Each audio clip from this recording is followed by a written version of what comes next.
ধূমপান, মদ্যপান এবং মাদক সেবন স্বাস্থ্যের পক্ষে ক্ষতিকর। Any digital piracy of this content is a criminal offense.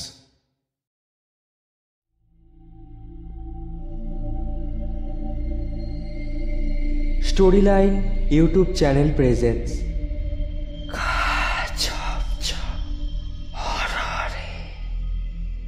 আজ আপনাদের জন্য চণ্ডী ভট্টাচার্যের রচনা অবলম্বনে গভীর রাতের ভয়ঙ্কর গল্পের সূত্রধর এবং গল্প পাঠে আমি চান্দ্রিক। শুরু হচ্ছে চণ্ডী ভট্টাচার্যের লেখা রোমহর্ষক ভূতের গল্প গভীর রাতের ভয়ঙ্কর।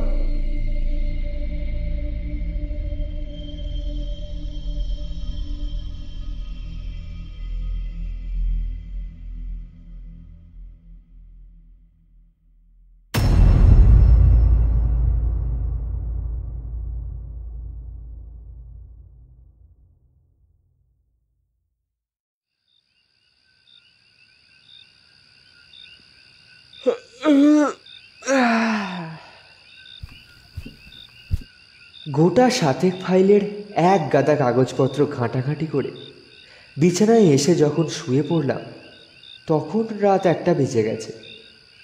যদিও কাজ মিটল না, তবু আর বেশি রাত করতে চাইলাম না, কেননা আজই সন্ধ্যায় লখনৌতে এসে পৌঁছেছি আমরা মানে আমি আর আমার সহকর্মী সুদীপ। দীর্ঘ যাত্রায় ক্লান্তি এসেছে দুজনেরই, কিন্তু সুদীপ ঘুমিয়ে পড়লেও আমার চোখে ঘুম নেই। বিছানায় এসে শোবার পরেও অনেকক্ষণ ঘুম এলো না। চোখের সামনে ভাসতে লাগলো ফাইলের পাহাড়, তার মধ্যে কত রকমের কাগজপত্র, কত রকমের হিসেব। কলকাতার রায় অ্যান্ড রায় কোম্পানির একটা অফিস আছে এখানে। সেই অফিসের অডিটের কাজ নিয়েই আমরা এসেছি। অনেক গুরুত্বপূর্ণ এবং জটিল সেই কাজ।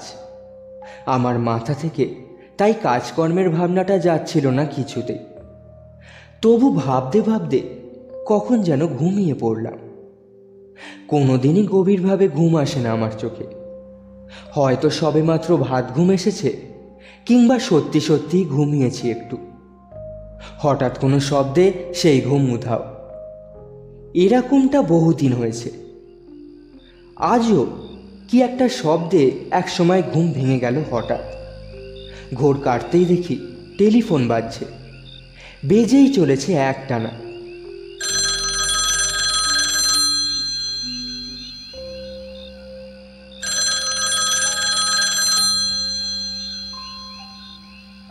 বিরক্ত হলাম খুব।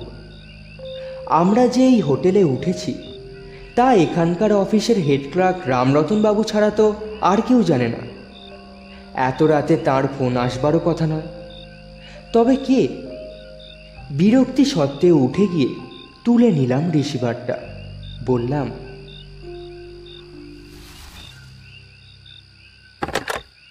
হ্যালো, মিস্টার ঘোষাল বলছি।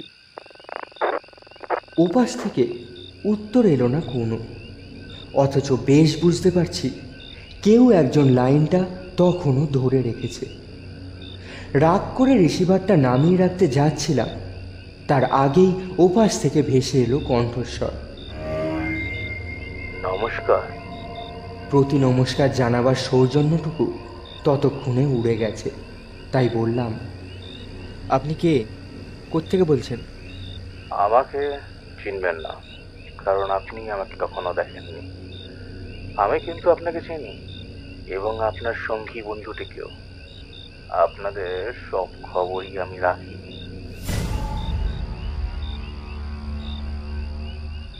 একটু কৌতূহল হলো।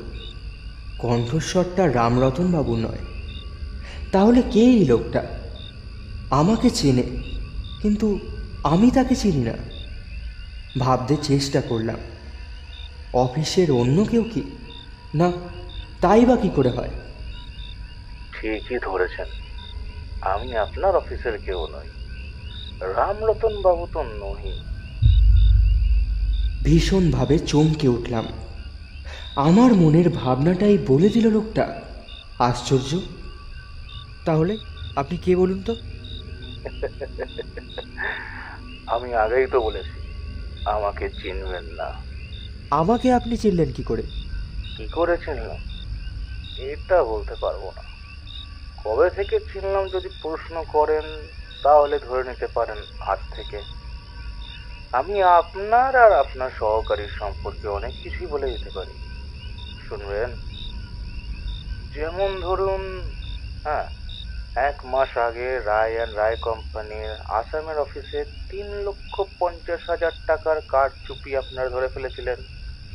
তার জন্য দুবার আততায়ীরা আপনাদের টার্গেট করেছিল, কিন্তু মারতে পারেনি। নিজেরা ধরা পড়ে গেছিল পুলিশের হাতে, তাই তো? এ খবর তো অনেকেরই জানা, কাগজেও বেরিয়েছিল তখন। তাহলে কিছু কথা বলি আপনার সম্বন্ধে। আপনার নাম শিবশঙ্কর ঘোষাল, অন্য সবাই আপনাকে শঙ্কর বলে ডাকে, কিন্তু আপনার একটা ডাক নাম ছিল এক সময়, বাবিন। এখন আর ওই নামটা ধরে কেউ ডাকে না। কি ঠিক বলছি তো? এবার সত্যি সত্যি একটু অবাক হলাম। লোকটা ঠিক কথাই বলেছে। বাবা মা মারা যাওয়ার পরে ও নামে কেউ আমাকে ডাকে না আর। আমি নিজেও নামটা ভুলতে বসেছিলাম। এইটুকুতেই অবাক হচ্ছেন? তাহলে আর একটু শুনুন। আপনি ক্লাস 8-এ পড়ার সময় ফাইনাল পরীক্ষার অঙ্কে মাত্র 6 পেয়েছিলেন, আর মাধ্যমিক পরীক্ষাতে সেই অঙ্কেতেই পেয়েছিলেন 100-তে 100। আমার মুখ দিয়ে আর কথা বেরোবার পরিস্থিতি রইল না কিছুক্ষণ। যে লোকটা এত কিছু জানে তাকে আমি চিনি না হতে পারে? এসব যে আমার কাউকে অনেক না বলা কথার কয়েকটা।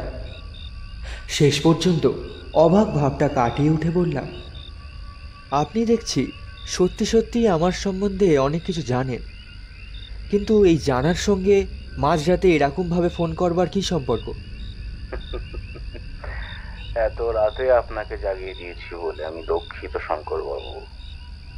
আমার মনে হয়েছিল আজ রাতেই আমার সঙ্গে আপনার পরিচয়টা হয়ে থাকা দরকার, না হলে হয়তো দেরি হয়ে যাবে। পরিচয়টা আর তেমন করে হলো কই, সবই তো একতরফা। আপনার নামটা পর্যন্ত বললেন না। ধরে নিন না যে কোনো একটা, রাম, শ্যাম, যদু, মধু। তবে মনে রাখবেন, আমি আপনার শত্রু নই, বরং বন্ধুই বলতে পারেন, আপনার হিতাকাঙ্ক্ষী। যান, এবার আপনি শুতে যান, কাল আবার কথা হবে ফোনে। Good night. লাইনটা কেটে গেল। তারপরে আমাকে আর কিছু বলবার সুযোগই দিল না। রিসিভারটা নামিয়ে রেখে বিছানায় ফিরে এসে দেখি তখনও অঘরে ঘুমোচ্ছে সুদীপ। ফোনের শব্দ, আমাদের কথাবার্তা কিছুই তার ঘুমকে ভাঙতে পারেনি।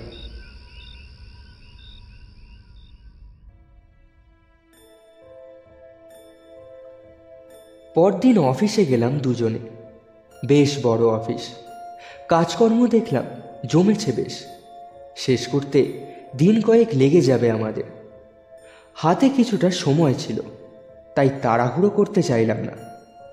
একটু সময় নিয়ে খুঁটিয়ে খুঁটিয়ে দেখতে লাগলাম সব কাগজপত্র। আমাদের যথাসাধ্য সাহায্য করতে লাগলেন রামরতনবাবু। 2 দিন পরে রবিবার, অফিস ছুটি। কাজে ছুটি দেওয়ার ইচ্ছে যদিও ছিল না, তবু শনিবারে বড়বাবু যখন বলে বসলেন, চলুন যাই, একটা ছোটখাটো পিকনিক করে আসি, তখন তার অনুরোধ এড়িয়ে যেতে পারলাম না। কাছাকাছি কোথায় নাকি ভালো একটা পিকনিক স্পট আছে। ঠিক হলো অফিসেরই কয়েকজন মিলে সেখানে যাওয়া হবে। খরচের পুরোটাই বহন করবেন একা বড়বাবু।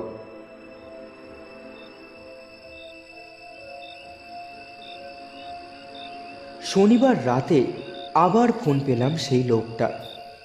রিসিভার তুলতেই কথা ভেসে এলো, কি ঘুমোচ্ছিলেন? এখনই?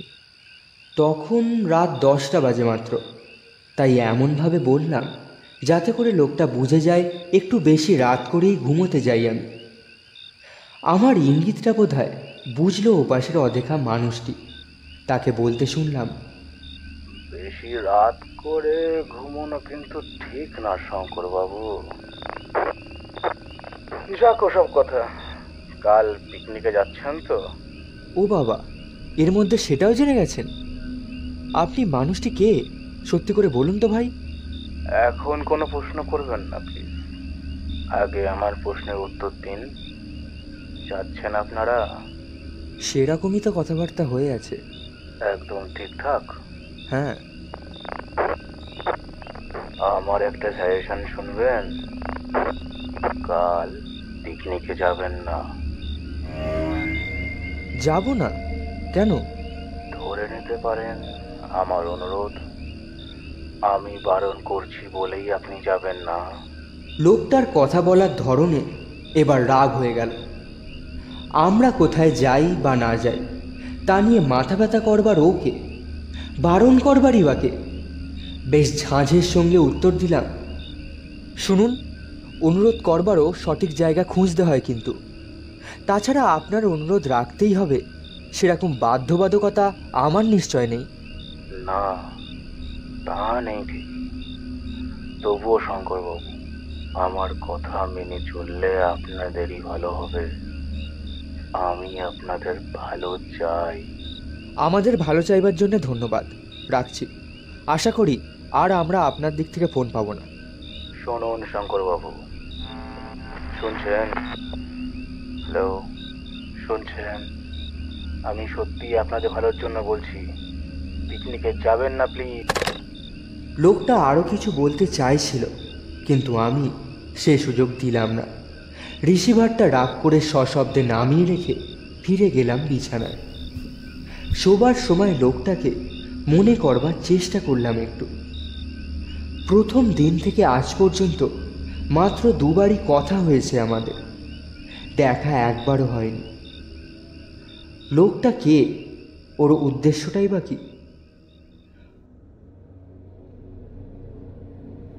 পরদিন কিন্তু পিকনিকে যাওয়া হলো না আমাদের। সুদীপের জন্যই হলো না। রাতে একটানা ঘুমিয়েছিল সুদীপ। ভোরবেলা থেকেই গায়ে প্রচণ্ড ব্যথা, সেই সঙ্গে 104 ডিগ্রি জ্বর। খবর পেয়ে রামরতনবাবু সকালেই চলে এলেন হোটেলে।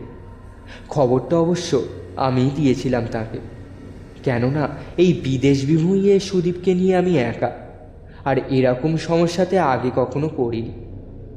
ডাক্তার ডেকে আনলেন রামরতন বাবুই। ডাক্তারবাবু সাহস জোগালেন, 103-4 ডিগ্রি জ্বর নিয়ে আজকাল কেউ আর চিন্তা করে না। আপনারও চিন্তার কোনো কারণ নেই। ওষুধ লিখে দিলাম, কিনে এনে খাইয়ে দিন, জ্বর নেমে যাবে। তাই করা হলো, কিন্তু কপাল মন্দ, জ্বর তাতে একটুও কমল না, কমবার লক্ষণও দেখা গেল না। আমাদের সমস্যাটা বুঝতে পেরে রামরতনবাবু নিজে থেকেই বললেন, সত্যি তো, এই অবস্থায় কি করে যাবেন? তিনি নিজেই বড়বাবুকে ফোন করে জানিয়ে দিলেন আমরা পিকনিকে যেতে পারছি না। সেদিন রাতে অবশ্য সুদীপের জ্বরটা আপনা থেকেই চলে গেল। যেমন চুপি চুপি এসেছিল, চলে গেল তেমনি ভাবেই। পরদিন অফিসে গেলাম একা। গিয়ে দেখি রামরতনবাবু আসেননি। সেদিন অফিসে বিশেষ একটা কাজ হলো না। সুদীপের অনুপস্থিতি জানান দিল বারবার। একা একা যতটুকু সম্ভব সেটুকু করে কয়েকটা ফাইলপত্র নিয়ে হোটেলে চলে এলাম বিকেলের মধ্যেই।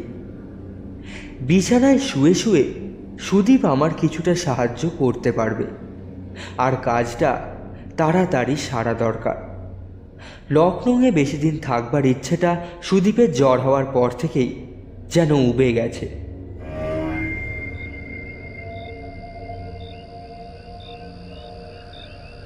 সন্ধেবেলায় কিন্তু কাজ করতে পারলাম না বলার চেয়ে করলাম না বলাই ভালো।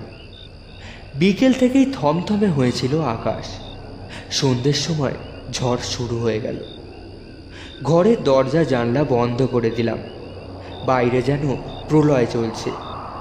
বাতাসের সে কি শোঁ শোঁ শব্দ, সুদীপ একসময় জানলা খুলে দেখতে গেল, আর সঙ্গে সঙ্গে চোখে ধুলোর ঝাপট খেয়ে আবার বন্ধ করে দিল জানলাটা। আমার কাছে এসে বলল, উফ, বাইরে যেন যুদ্ধ চলছে। সে এখানে বসেও বুঝতে পারছি, বৃষ্টি নামলে বোধহয় কমে যাবে। আমার কথা শেষ হতে না হতেই লোডশেডিং। সুদীপ বলল, এই যা, কাজটা পড়ে হয়তো লাইনের তারটা ছিঁড়ে গেল। হয়তো তাই, কিংবা সাপ্লাই অফিস থেকেই অফ করে দিয়েছে। আমাদের কিন্তু বেশিক্ষণ অন্ধকারে বসে থাকতে হলো না। জেনারেটর সার্ভিস চালু হয়ে গেল কয়েক মিনিটের মধ্যেই। ফাইলগুলো নিয়ে বসবো কিনা ভাবছি, এমন সময় টেলিফোনটা বেজে উঠল।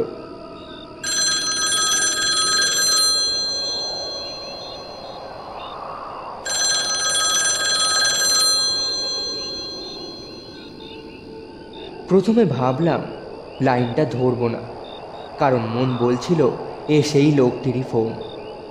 সেদিন মাতব্বরি করার পর থেকে লোকটির ওপরে রাগ জমে আছে।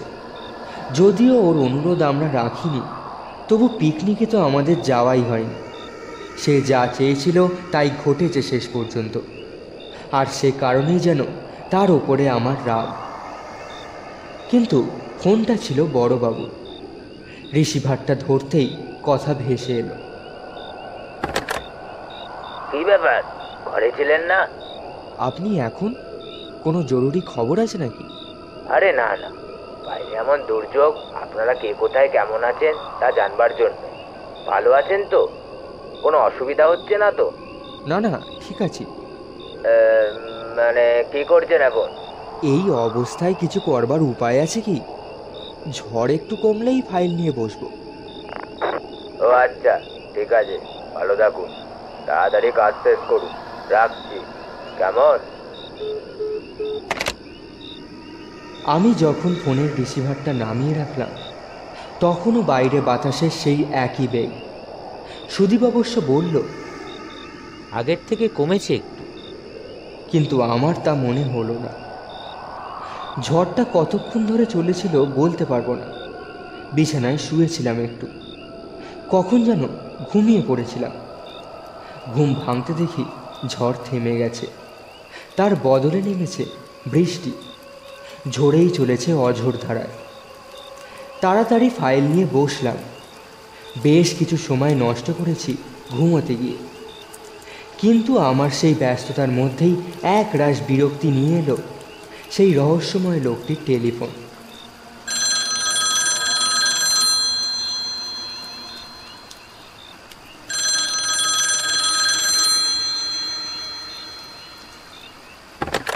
আমি রিসিভারটা তুলেই সঙ্গে সঙ্গে নামিয়ে রাখতে যাচ্ছিলাম, বাধা পেলাম ওপাশ থেকেই। রাখবেন না প্লিজ, একটু ধরুন। হ্যালো হ্যালো, শুনছেন শঙ্করবাবু? এবার কঠোর হলাম, কণ্ঠস্বরে তারই আভাস দিলাম। আপনি এভাবে আমার পিছনে কেন লেগেছেন বলুন তো? ধৈর্য হারাবেন না শঙ্করবাবু। কেন এসব করছি, আমি কে, সময় হলেই সব জানতে পারবেন। আমি আপনাকে না হয় জানিয়ে দেবো। না, অন্য কোনো দিন নয়, আজই আপনাকে বলতে হবে কেন আপনি আমাদের পেছনে এভাবে লেগে আছেন। আজই বলতে হবে? হ্যাঁ, আমি আজকেই শুনতে চাই। বেশ, তাহলে শুনুন শঙ্করবাবু। আমার কথা শোনার পর আপনার মনে হতে পারে ব্যাপারটা কাকতালীয়। তাহলে ওটা সত্যি যে আমার নাম শঙ্কর, আর আপনার মতো আমারও পেশায় হিসেব নিকেশ। আমিও চার্টার অ্যাকাউন্টেন্ট। বুঝতেই পারছেন, এই মিলটা যখন বেরিয়ে গেছে তখন স্বাভাবিকভাবেই আপনার প্রতি আমার একটা দুর্বলতাও জন্মেওছে। আর তার উপর যে হোটেলের ঘরে আপনি উঠেছেন সেটাও আমার খুব চেনা। কাজেই আপনার বিপদ আপদ যাতে না হয় সেদিকে লক্ষ্য না রেখে কি আমি পারি? কোনো বিপদ ঘটবার আগেই আপনাকে সাবধান করে দেওয়ার চেষ্টা করি, আপনি বুঝতে পারেন না। লজ্জায় আপনা থেকেই আমার মুখটা রাঙা হয়ে উঠল। এই মানুষটিকে, আমার এই উপকারী বন্ধুটিকে কিনা আমি ভুল বুঝেছিলাম। যথেষ্ট খারাপ ব্যবহারও করেছি ওর সঙ্গে। ছি! আজও আপনার সামনে বড় বিপদ শঙ্করবাবু, তাই আপনাকে সাবধান করে দেওয়ার জন্যই। না হলে এই ঝড় জলের রাতে আপনাকে বিরক্ত করতেই বা যাবো কেন বলুন?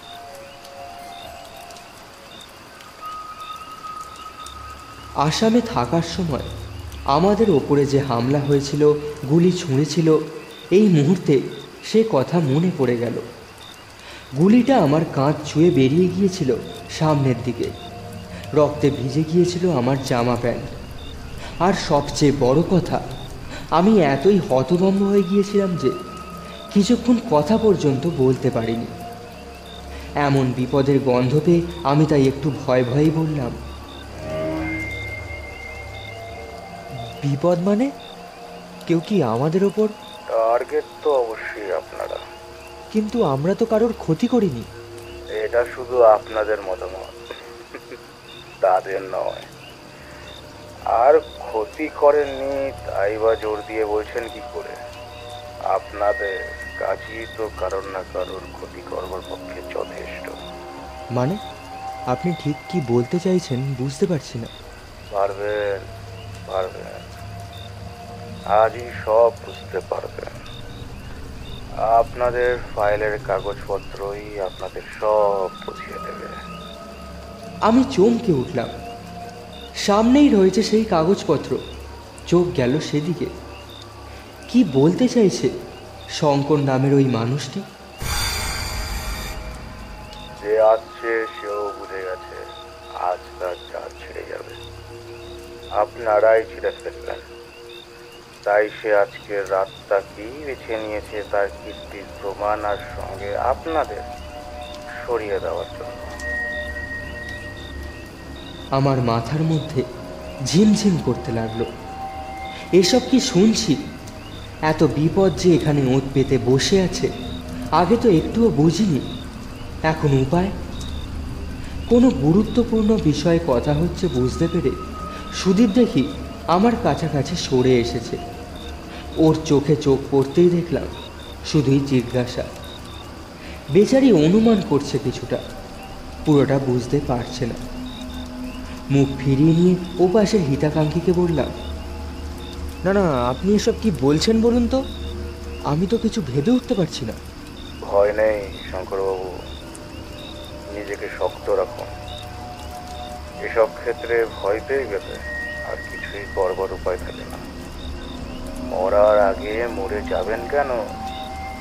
সাহস আনুন মনে, বুদ্ধি বার করুন, কি করা যায়।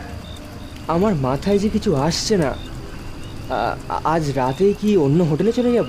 খবরদার, ওই কাজটি ভুলেও করবেন না। তাতে আর যে সুবিধাই হোক, এই বন্ধুটিকে হারাবেন। কারণ আমার দৌড় এই হোটেল পর্যন্তই। মানে? যে না, আমি বলতে চাইছি কি, অন্য হোটেলে গিয়ে উঠলে লোকটার হাত থেকে যে রেহাই পেয়ে যাবেন, তার কি নিশ্চয়তা কিছু আছে? লোকটার হাত বেশ লম্বা।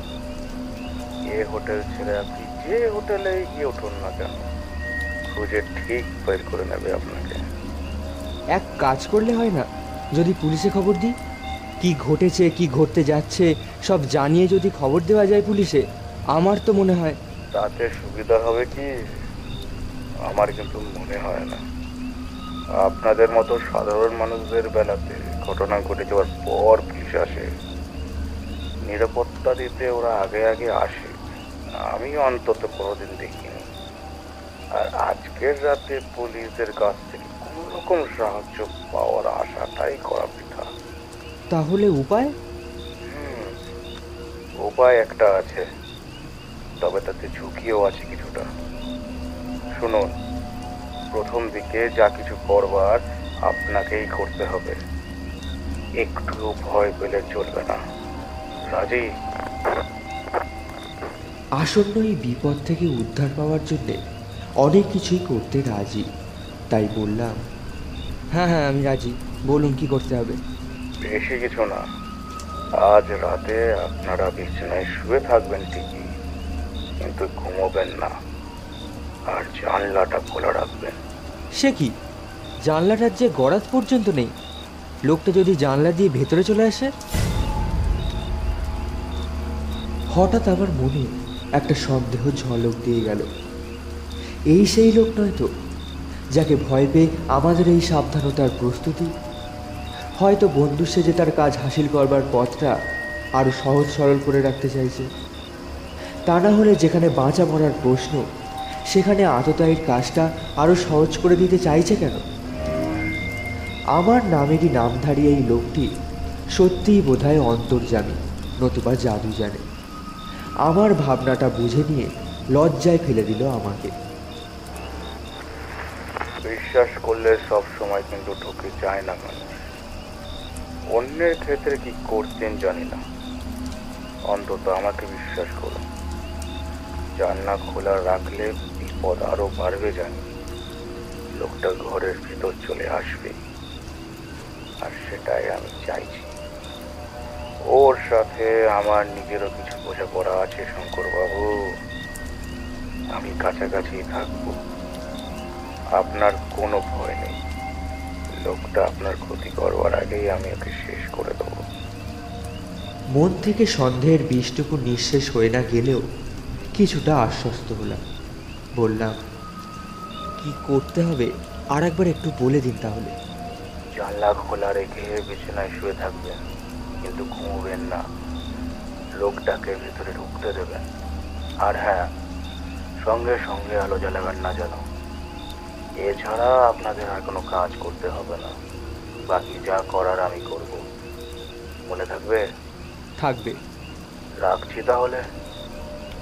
Good night.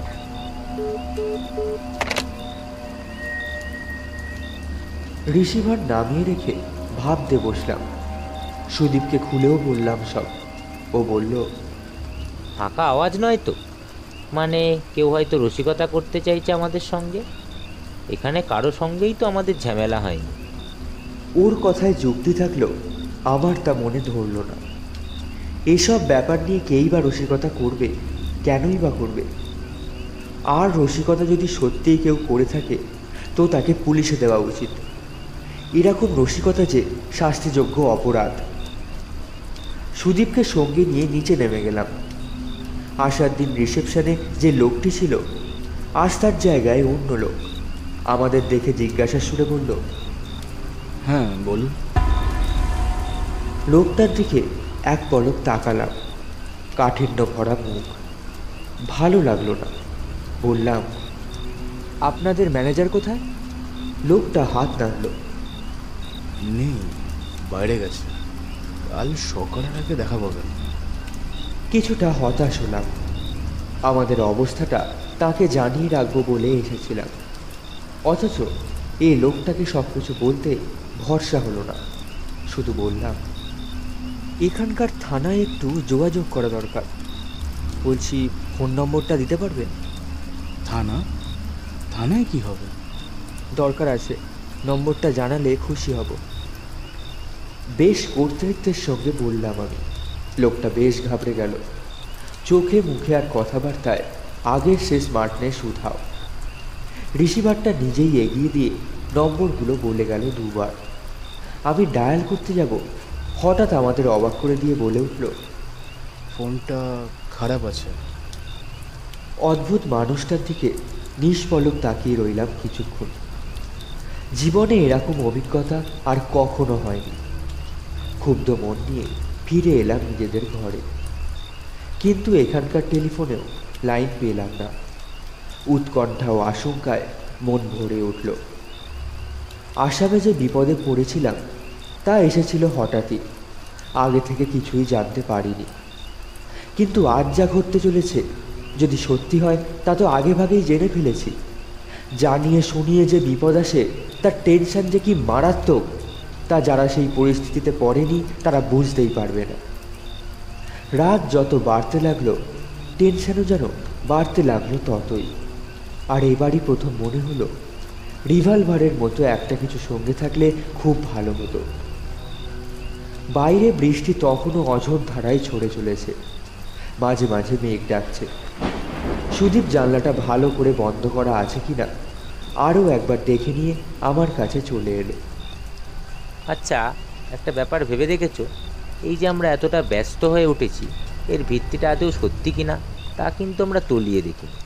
লোকটা ফোন করে আমাদের যা যা বলছে আমরা তাই বেদবাক্য মনে করে ভেবে মরছি। বেদ বাক্য? কি বলছো বলো তো সুদীপ?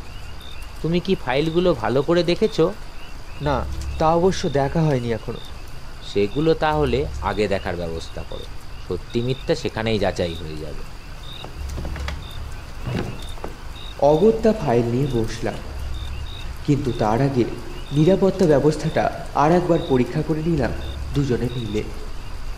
তারপরও সুদীপ রইল পাহারায়। হাতের কাছে সুবিধাজনক কোনো অস্ত্র না পেয়ে কোমর থেকে বেল্ট খুলে নিয়ে সে দাঁড়িয়ে রইল জানলার ধারে, চোখে সতর্ক দৃষ্টি। প্রথম দিকে মন বসাতে না পারলেও আস্তে আস্তে ডুবে গেলাম কাজের মধ্যে। আসলে আমি একমুখী হয়ে খুঁজে বেড়াচ্ছিলাম আমাদের বিপদের উৎসকে। খুঁজে যখন সত্যি পেলাম, তখন আমার মুখ থেকে ভাষা হারিয়ে গেছে। সুদীপ আমার মুখের দিকে তাকিয়ে ব্যাপারটা অনুমান করতে পেরে জিজ্ঞাসা করলো, কতর কেস? 11 লাখ। কিন্তু সেই অস্পষ্ট উচ্চারণই বিস্ময়ে হতভম্ব করে দিল সুদীপকে। 11 লাখ?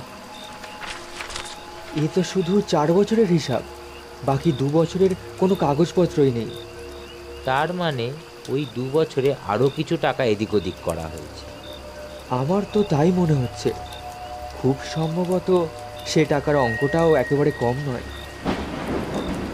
এই ফাইলগুলো তাহলে তোমাকে কে হাতে ধরিয়ে দিল? অফিসের বেয়ারা। একটা ট্রাঙ্ক তালাবন্ধ অবস্থায় অফিসের এক কোণে নাকি অনেক দিন ধরে পড়েছিল, চাবি পাওয়া যাচ্ছিল না। বেয়ারা এসে একটা শিক দিয়ে একটু চার দিতেই খুলে গিয়েছিল তালা। ওই ট্রাঙ্কেই ছিল ফাইলগুলো। বোধহয় সরিয়ে ফেলে নতুন করে কাগজপত্র তৈরির ধান্দায় ছিল, কিন্তু শেষ পর্যন্ত যে কোনো কারণেই হোক তা সম্ভব হয়ে ওঠে। হবে সেরকম কিছু একটা, কিন্তু অপরাধীকে কিংবা কারা? হয় ক্যাশিয়ার, নয়তো বড়বাবু। অবশ্য ম্যানেজারকেও সন্দেহ তালিকা থেকে বাদ দেওয়া যায় না। তাহলে তো সন্দেহের তালিকায় রামরতন বাবুকেও ধরা উচিত। ওরা 4 জনেই তো এই অফিসের হর্তাকর্তা। ওরা ছাড়া আর কাউকে সন্দেহ হয়? কই, আর তো তেমন কেউ মনে হয় না। তাহলে একটা ব্যাপার কিন্তু পরিষ্কার হয়ে যাচ্ছে, আমাদের ফোনের বন্ধুটি কোনোভাবেই জড়িত নয় এই ঝামেলার সঙ্গে। তবে যে করেই হোক সে সব কিছু জেনে গিয়েছে আগে থেকে। হয়তো তার মনটা ভালো, নিরপরাধের ক্ষতি হোক তা চায় না, কিংবা এর সঙ্গে নিজের স্বার্থ জড়িয়ে আছে। একবার যেন বোঝাপড়া শব্দটা উচ্চারণ করতে শুনেছিলাম। লোকটার ওপর থেকে সন্দেহের ভাবটুকু পুরোপুরি চলে না গেলেও বিশ্বাস কিছুটা ফিরে এলো মনে। আর কি আশ্চর্য, মনের মধ্যে বাসা বাঁধা ভয়ের ভাবটাও কমে যেতে লাগলো একটু একটু করে। নতুন করে ভাবতে বসলাম কি করা উচিত। রাত 12টার আগেই আমরা দুজনে প্রস্তুত হয়ে গেলাম। দ্বিতীয় শঙ্করের কথা মতোই সব কিছু করেছি। জানলা খুলে রাখা হয়েছে, ঘরে আলো জ্বালানো হয়নি। তবে বিছানায় রাত কাটাবার সাহসটুকু হারিয়ে দুজনে পজিশন নিয়েছি ঘরের 2 কোণে। জানলা দিয়ে যেটুকু আলো ঘরের মধ্যে এসে পড়েছে তাতে আবঝা আলো আঁধারির সৃষ্টি হয়েছে যদিও, কিন্তু কোণের দিকে যথেষ্ট অন্ধকার। বাইরে থেকে কেউ এসে আলো না জ্বেলে আমাদের দেখতে পেয়ে যাবে সেই সম্ভাবনা খুবই কম। বিছানার দিকে তাকালে অবশ্য মনে হবে দুজনে চাদর মুড়ি দিয়ে শুয়ে আছি। বুদ্ধিটা সুদীপের। ওই আমাকে বলেছিল জামা প্যান্টগুলো চাদর ঢাকা দিয়ে দুজন ঘুমন্ত মানুষ বানাতে। সুদীপ তার বেলটাকে আগের মতোই হাতে করে রেখেছে, আর আমি অন্য কিছু না পেয়ে অ্যাটাচিটা কাছাকাছি রেখে দিয়েছি মাত্র, যদি ছুঁড়ে দিয়ে কিংবা আঘাত করে লোকটাকে কিছুক্ষণের জন্য থামিয়ে দেওয়া যায়। রাত 1টা-1:30টার সময় বৃষ্টিটা ধরে গেল অনেকটাই। খোলা জানলা পথে কেবল অল্প অল্প ঠান্ডা বাতাসের আভাস। আমার শীত শীত করতে লাগলো। অ্যাটাচিটাকে সামনে রেখে গুটি সুটি মেরে বসে রইলাম আমি। অন্ধকারে থাকতে থাকতে দৃষ্টি কিছুটা স্বচ্ছ হয়ে এসেছে। আবছা হলেও দেখতে পাচ্ছি সুদীপ বসে রয়েছে দেওয়াল ঘেঁষে, একেবারে অনড়। আমার একবার মনে হলো বোধহয় ঘুমিয়ে পড়েছে সুদীপ। সেই ভেবে বেশ কিছুক্ষণ তাকিয়ে রইলাম ওর দিকে, কিন্তু না, জেগে আছে। আমার চাপা শেষের উত্তরে সাড়া পেলাম ওদিক থেকেও।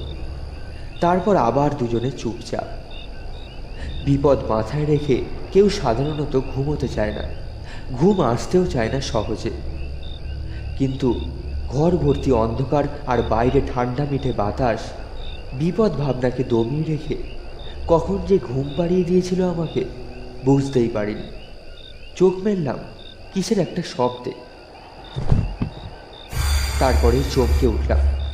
জানলা দিয়ে আসা আবছা আলোর সামনে আমাদের বিছানায় ধস্তাধস্তি করছে দুটো লোক। দেখতে দেখতে একজন আরেকজনকে চিৎ করে ফেলে তার ওপর চেপে বসলো। সব কিছু ঘটতে দেখেছি সামনে। উত্তেজনায় মনেই পড়ল না কি করা উচিত। এক সময় বুকের মধ্যে একটা কাঁপুনি অনুভব করলাম। নিচের জন আপ্রাণ চেষ্টা করছে নিজেকে ছাড়াতে, কিন্তু পারছে না। বরং দুটো সবল হাত ক্রমশ চেপে বসেছে তার গলায়। বোঙানি ছাড়া আর কিছুই বেরোচ্ছে না সে গলা দিয়ে। আর কিছুক্ষণ ওভাবে থাকলে লোকটা মারা যাবে নির্ঘাত। কি জানি ওই লোকটাই ফোনের সেই শঙ্কর কিনা। চেঁচিয়ে উঠলাম, সুদীপ, কুইক! নিজেও ছুটে গেলাম সুইচ অন করবার জন্যে, কিন্তু তার আগেই একটা চেনা গলার স্বর থামিয়ে দিল আমাকে। শঙ্করবাবু, প্লিজ লাইট জ্বালাবেন না। বলতে বলতে আর একজনের বুকে চেপে বসে থাকা লোকটা নেমে এলো বিছানা থেকে। আমার মুখ দিয়ে কিছুটা বিস্ময় আর কিছুটা স্বস্তির স্বর বেরিয়ে এসে প্রশ্নের মুখোমুখি দাঁড় করিয়ে দিল তাঁকে। আপনি এসেছেন? বলেছিলাম না কাছাকাছি থাকবো। কালপ্রিট জানলা টপকে ভেতরে চলে এলো। আপনারা তখন ঘুমোচ্ছেন। একা আমাকেই সব কিছু করতে হলো। আপনারা ঠিক আছেন তো? হ্যাঁ, আপনি? আমি ঠিক আছি। পাঁচজন লক্ষ্য করে ছুরি চালিয়েছিল, কিন্তু কিছুই করতে পারেনি।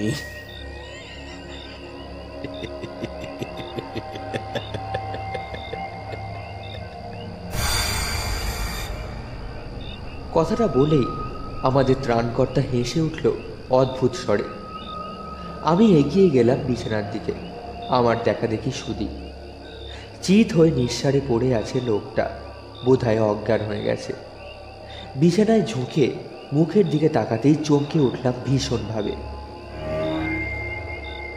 এ কি, এই যে রামরতন বাবু! হ্যাঁ, অবাক হলেও এটাই সত্যি। আপনাদের এই রামরতন বাবুই আসল কালপ্রিট। আমরা মোট 4 জনকে সন্দেহ করেছি, কিন্তু রামরতন বাবুই যে আসল লোক বুঝতেই পারিনি। আমি আগে থেকেই জানতাম, কিন্তু আপনাদের বলিনি, কারণ বললে আপনারা বিশ্বাস করতেন না। কথাটা ঠিক। রামরতন বাবুর নামে আগে কিছু বললে বিশ্বাস করবার চেয়ে অবিশ্বাসী করতাম বেশি। বললাম, আপনি কি করে জানতে পেরেছিলেন যে রামরতন বাবুই সব চক্রান্তের মূলে? জেনেছিলাম একটা ঘটনা থেকে। এই কালপ্রিটই সেটা ঘটিয়েছিল। আজ থেকে 6 বছর আগের সেই ঘটনা। কলকাতা থেকে বছর 30-এর একটা ছেলে অডিটের জন্য এসেছিল সেবার। সেও ধরে ফেলেছিল এর কারচুপি, কিন্তু বুঝতে পারেনি তার ফল কি হতে পারে। বুঝেছিল প্রাণ দিয়ে। প্রাণ দিয়ে?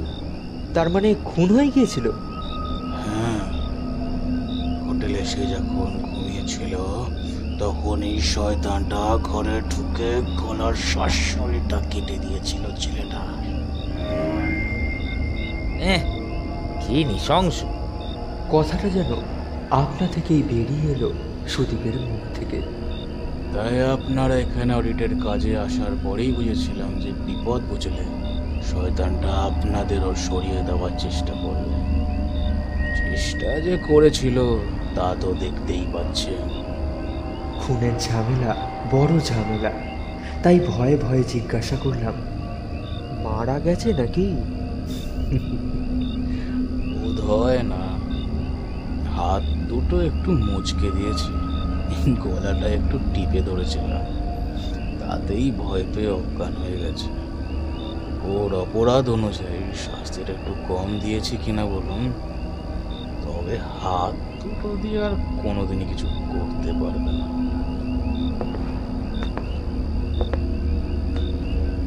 বিছানার দিকে এগিয়ে গেলাম আবার।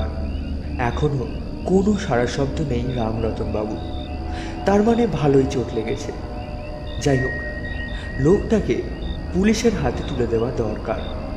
কথাটা তুলতেই দ্বিতীয় শঙ্কর বলল, পুলিশের হাতে তো তুলে দিতেই হবে, তবে তার আগে হোটেলের লোকজনদের ডাকুন, তা না হলে আপনারাই ফেঁসে যাবেন। হোটেলের লোকজনদের সঙ্গে নিয়ে থানায় গেলে পুলিশও আপনাদের কথার গুরুত্ব দেবে। তবে হ্যাঁ, ভুলেও বলবেন না যে আমি ওকে আফগান করে দিয়েছি। বলবেন আপনাদের অ্যাটাক করেছিল, তাই আপনারা নিজেদের প্রাণ বাঁচানোর জন্য একরকম বাধ্য হয়ে ওকে হিট করেছেন। আপনি আমাদের সঙ্গে যাবেন না? না, আমার যাওয়া হবে না, একটু অসুবিধে আছে। অসুবিধে? কিসের অসুবিধে? আমাদের চেয়ে আপনিই তো ভালো পারবেন পুলিশকে বুঝিয়ে বলতে। জানি, তবু শঙ্করবাবু, আমার পক্ষে যাওয়া সম্ভব নয়। এর চেয়ে বেশি আর কিছু জানতে চাইবেন না, সেটা আপনার পক্ষে ভালো হবে না বলে হয়। সেই অন্ধকারের মধ্যেই লোকটির মুখের দিকে তাকালাম আমি। মুখটা দেখতে পাচ্ছি না, কিন্তু কেমন যেন রহস্যময় মনে হচ্ছে। আলো জ্বালতে দেয়নি মানুষটি, তার উপর এই হেঁয়ালি ভরা কথাবার্তা। বললাম, বেশ, থানায় না হয় আপনাকে যেতে হবে না, আপনি এখানেই থাকুন, আমরা হোটেলের লোকজনদের ডেকে আনছি। না হয় আপনিই চলুন আমার সঙ্গে, সুদীপ এখানে থাকছে। না, তাও সম্ভব নয়। কিন্তু কেন? কারণ এই ঘরের বাইরে আমার যাওয়ার কোনো উপায় নেই। আশ্চর্য, এমনভাবে বলছেন যেন কেউ অনেক দিন ধরে আপনাকে আটকে রেখেছে এ ঘরে। সত্যি, কিন্তু তাই। মানে? এই হোটেলে, এই ঘরে সত্যি আমি আটক হয়ে আছি 6টি বছর। একটা অজানা আশঙ্কায় ভরে গেল মনটা।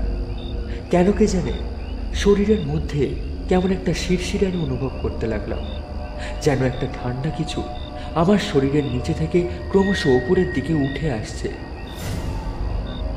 কি বলতে চাইছেন আপনি? বলতে চাইছি, ঘরটা আমার খুব চেনা। কলকাতা থেকে এসে এখানে উঠেছিলাম আমি আজ থেকে 6 বছর আগে, কিন্তু বেরোতে পারিনি। একদিন রাতে রামরতন বাবু এই ঘরে ঢুকে, দেখুন দেখুন আমার এই নৃশংস কাটা গলাটা দেখুন। বলতে বলতে সে আমার দিকে এগিয়ে দিল গলাটা। দেখতে দেখতে একটা গলা কাটা মূর্তি ভেসে উঠল আমার চোখের সামনে। ধপাস করে কি যেন একটা পড়ে যাওয়ার শব্দ শুনলাম পিছন থেকে। আমিও চিৎকার করে কিছু বলতে গেলাম, কিন্তু কথা ফুটল না। অজ্ঞান হয়ে পড়ে যেতে যেতে শুধু শুনতে পেলাম, ভয় পাচ্ছেন কেন ও শঙ্কর বাবু?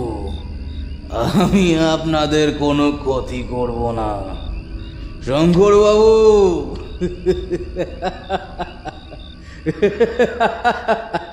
শঙ্কর বাবু,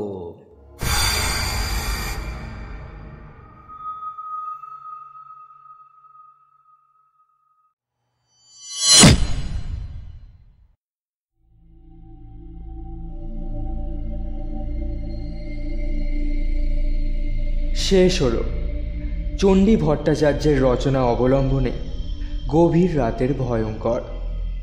গল্পপাঠ চান্দ্রিক দে, সুদীপ রোহন শর্মা, দ্বিতীয় শঙ্কর সুদেব চক্রবর্তী, অন্যান্য চরিত্রে চান্দ্রিক দে, রোহন শর্মা এবং সুদেব চক্রবর্তী।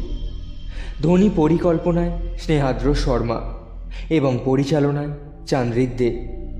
আবার পরের সপ্তাহে দেখা হবে আরও একটি রোমাঞ্চকর গল্প নিয়ে।